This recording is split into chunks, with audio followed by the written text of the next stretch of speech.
Алана Берікқызы, Мария Анисторай. Алана Берікқызының техникасын сіздермен бірге тамашалайық. Ақтардың басымдығы өте үлкен, себебі өтетін сарбаз тарыш ережесіне сәйкес артынан орналасқан ауыр фигура.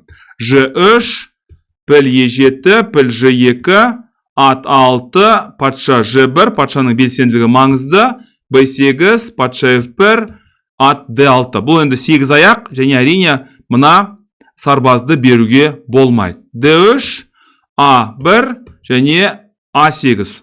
Сонымен біз мынаның барлығын жинап қойдық. Қазіргі таңда ары қарай позицияны күшейтуіміз керек. D7, Е8 шах және С7 қомағалар қатарына кірдік.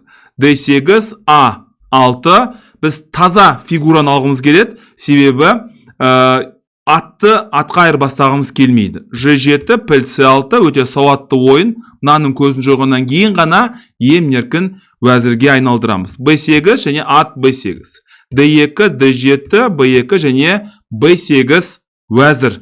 Алдық, қалған енді аса қызық емес. Бұл өте үлкен басымдық. Ж5, былай, H4, F6, бұл енді 8 аяғат. Дәл қазір мынандай іс-әрекет болу мүмкін. Ж6 шах және H5 мат. Алана Берікқызын әлем чемпионатында алтын медальмен құттықтаймын. Өмірдегі бар жақсылық тілеймін. Және міндетті түрде ұстазына да, бапкеріне алғысымыз шексіз.